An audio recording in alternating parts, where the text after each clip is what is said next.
What does it mean to live a long, healthy life? My name is Coach Matt. I'm a master spiritual life coach, and we can certify you to be a spiritual life coach as well, even a master one, which is pretty cool. Go to our website, teampsycosmos.org. You can go to our store. You can inquire on things. There's also a ton of free resources because we love you guys very, very much, and we want to keep the love flowing. We want to keep the love flowing and going. So, what does it mean to live a long, healthy lifestyle? Well, I actually got a book up here, The Blue Zones by Buettner. That was talked about on National Geographic. I think it even got its own Netflix series.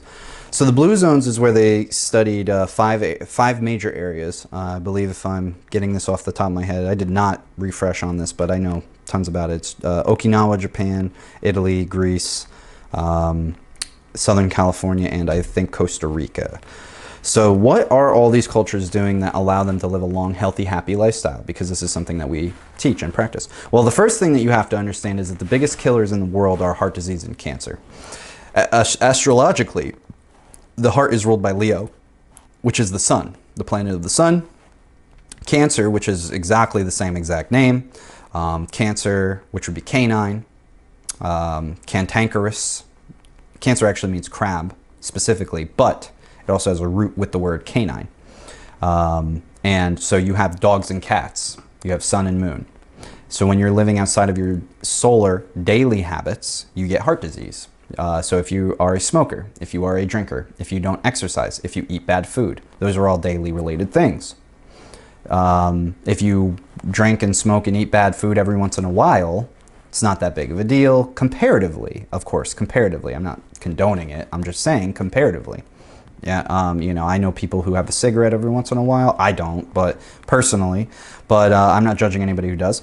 But when you live outside of the bounds of your daily habits and your daily habits are all screwed up, you will get heart disease. Or if you're not living authentically, which the SPANE, Spain, it's a European, I believe German, scientific research group discovered that living authentically is actually the best way to, I guess you could say, transcend and release biophotons and light-based particles from your body, which, quantum physically speaking, would allow you to manifest or create the lifestyle that you really want. So when you live authentically, it's actually better than acting happy. Authenticity is the most important emotion that we have as human beings. So when you're living outside of authenticity, you are not living in accordance with your lifestyle. And then you aren't really being who you are, and you can actually get heart disease from that. Now, cancer, on the other hand, cancer is known as the mother. Leo is known as the father, the sun and the moon. So when cancer cells occur, it is because they are smothering other cells.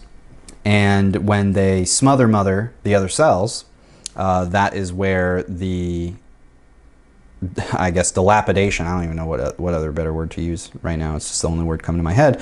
That is where the degradation of the body occurs, because there is a congealing of mucus and specifically the spleen, which is ruled by the moon partially, in astrological medicine. That is where the spleen will get impacted the most, because the spleen is the immune headquarters of the body, and when you have too much mucus or you have too little mucus, it can really screw up your body. So what the people do in the blue zones, and none of this is medical advice, by the way. What the people do in the blue zones is they live in accordance with the balance of these processes. They live in accordance with the balance of the sun and the moon. So when you have people who live in accordance with those cycles, the solar and lunar cycles, the daily habits and the monthly habits. The monthly, of course, would be your sacred secretion cycles, your greater mitosis cycles. When you have a person who can live in accordance with that, you will live longer. That is essentially the research that we have formulated. So what does that even mean? Like, how does that even... Okay, first of all, you have to have movement in every day. It doesn't necessarily mean exercise, it doesn't necessarily mean hard exercise or cardio, but you have to have constant movement every single day. You have to get your body moving, you have to get your blood flowing, you have to allow the lymphatic and endocrine systems to function properly and clean up all the gunk that is being left over. But you also need to have a balanced diet. You have to eat the rainbow, so to speak. So you have to eat different things, and the different things have to majorly be healthy. But healthy doesn't mean fruits and vegetables purely. You actually do need to have a little bit of cheeses or a little bit of meat products, not products, meats, like healthy meats. So we're not talking about going down and getting some gabagool and some sopressata and some prosciutto, and that's the meat that you should be consuming, because that's all like congealed pork, even if it is delicious. I come from an Italian family, so when I see my family, sometimes we do that. But it's more so eating a healthy, balanced diet. And you want to balance the solar and the lunar foods that you eat. Now, what does that mean? Solar foods are foods where the sunlight provides to the earth. Your grains, your fruits, your vegetables, your nuts. They grow, and then you reap them and you eat them. And eating them will give you more biophotons and all of those beautiful things.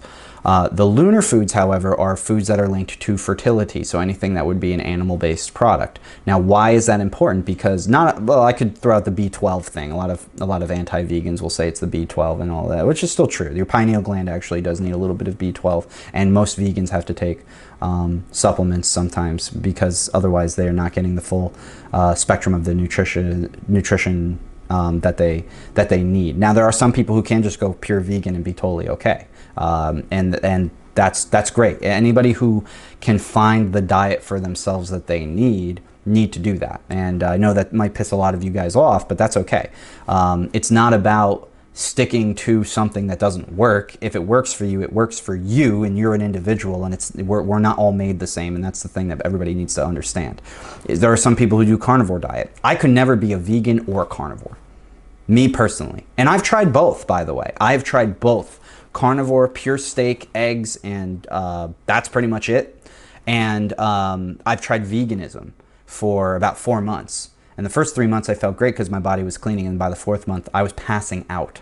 And I was eating a lot. I was passing out because my body felt malnourished. Now, that's just me.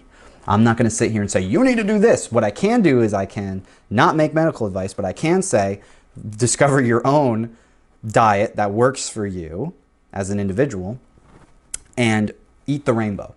And when I say eat the rainbow, that means have a balanced, nutritious diet. If you want to be a vegan, but all you do is eat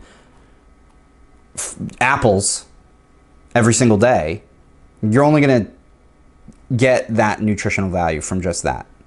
And if you want to be a carnivore and all you're going to do is eat steak, that's all you're going to get is whatever's in the steak. And not to mention that our food is basically poisoned anyway, so it's like, great, you know, that's a really big help, no matter if you're eating fruits and vegetables or if you're eating meats. Eat the rainbow and have a healthy diet, and also have fasting in a healthy way. And fasting for men and women are very different. Men can go harder on the fasting than women can, but women often can do more fasting. What do I mean by that? Men can do 3, 5, 7 day fasts, and it won't really impact their hormonal cycles. Women can do more sporadic 1 to 2 day fasts, and they can have those kind of littered all throughout the month, but they still need to eat, because if you go, I think it's like if a female body goes like almost over 80 hours without food, their hormones start to shut down. It's very different from a male. So if you've been experimenting with fasting, again, not medical advice, don't come back here and say, you're telling people blah, blah, blah. I'm not. I am just telling you what I've recommended to my clients as a life coach. This is coaching. This is life coaching advice. This is not medical advice. Do your due diligence, talk to your doctor. But what we found is when you have a balanced diet, you're going to feel a lot better. And that's different for everybody. I've often found that women can eat more fruits and vegetables, men can eat more meats. And meats and cheeses. And again, the moon's made of cheese. The moon rules over the fertility foods, the lunar-based foods. So, getting back to the blue zones, eat a balanced diet.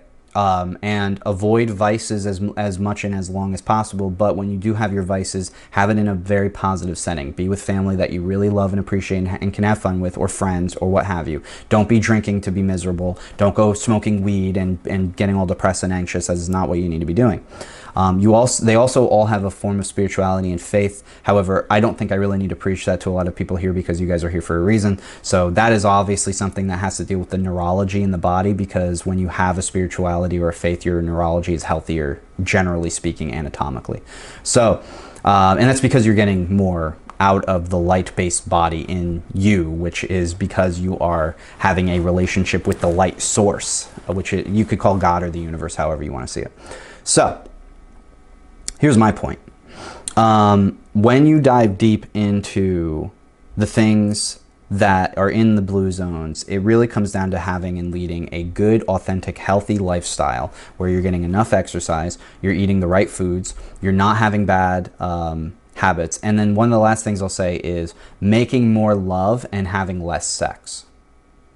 Making more love involves a slow, sensual lovemaking where there's a lot of touch, there's a lot of communication, there's a lot of looking in the other person's eyes, not fixated on orgasm. It is just a connection. This is also known as white tantra or kundalini sexual alchemy.